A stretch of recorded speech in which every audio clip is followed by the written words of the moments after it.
जय श्री कृष्ण। सभी सब्सक्राइबर बंधुओं से विनम्र निवेदन है कि श्रीमद् भगवत गीता के श्लोकों को कृपया शेयर कर ज़्यादा से ज़्यादा लोगों तक पहुँचाएं, क्योंकि श्रीमद् भगवत गीता सनातन धर्म का एक प्रमुख ग्रंथ है जो मानव जीवन के संपूर्ण धर्म दर्शन को सर्वश्रेष्ठ रूप से प्रस्तुत करता है। आज के श्लोक पर आते हैं। श्रीमद् भगवत गीता अध्याय 4 श्लोक 4।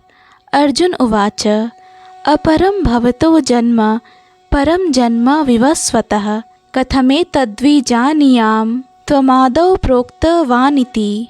अर्जुन ने कहा, सूर्यदेव विवस्वान आपसे पहले हो चुके ज्येष्ठ हैं, तो फिर मैं कैसे समझूं कि प्रारंभ में भी आपने उन्हें इस विद्या का उपदेश दिया था।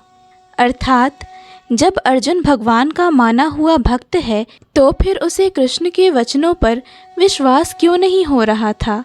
तथ्य यह है कि अर्जुन यह जिज्ञासा अपने लिए नहीं कर रहा है, अपितु यह जिज्ञासा उन सबों के लिए है जो भगवान में विश्वास नहीं करते, अथवा उन असुरों के लिए है जिन्हें यह विचार पसंद नहीं है कि कृष्ण को भगवान माना जाए। उन्हीं के लिए अर्जुन यह बात इस तरह पूछ रहा है मानो वह स्वयं भगवान या कृष्ण से अवगत न हो।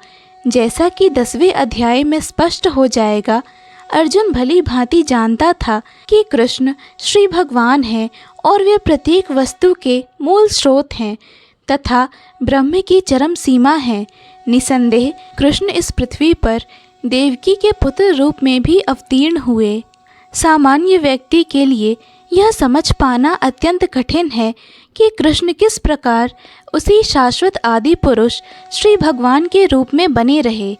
अतः इस बात को स्पष्ट करने के लिए ही अर्जुन ने कृष्ण से यह प्रश्न पूछा, जिससे वे ही प्रामाणिक रूप में बताएं। कृष्ण परम प्रमाण है। यह तथ्य आज ही नहीं अनंत काल से सारे विश्व द्वारा स्वीकार किया जाता रहा है। केवल असुर ही इसे अस्वीकार करते रहे हैं। जो भी हो, चूँकि कृष्ण सर्व स्वीकृत परम प्रमाण है, अतः अर्जुन उन्हीं से प्रश्न करता है जिससे कृष्ण स्वयं बताएं और असुर तथा उनके अनुयायी जिस भांति अपने लिए तोड़ मरोड़ करके उन्हें प्रस्तुत करते रहे हैं, उससे बचा जा सके। यह प्रत्येक व्यक्ति के लिए आवश्यक है कि अपने कल्याण के लिए वह कृष्ण विद्या को जाने। अतः जब कृष्ण स्वयं अपने विषय में बोल रहे हों तो यह सारे विश्व के लिए शुभ है। कृष्ण द्वारा की गई ऐसी व्याख्याएं असुरों को भले ही विचित्र लगें, क्योंकि वे अपने ही दृष्टिकोण से कृष्ण का अध्ययन करते हैं, किंतु जो भक्त हैं वे साक्षात कृष्ण द्वारा उच्चरित वचनों का हृदय से स्वागत करते हैं। भक्तगण कृष्ण के ऐसे प्रामाणिक वचनों की सदा पूजा करेंगे, क्योंकि वे लोग उनके विषय में अधिकाधिक जानने के लिए उत्सुक रहते हैं। इस तरह नास्तिक गण जो कृष्ण को सामान्य व्यक्ति मानते हैं, वे भी कृष्ण को अति मानव, सच्चिदानंद विग्रह, दिव्य, त्रिगुणातीत तथा दिक्काल के प्रभाव से परे समझ सकेंगे।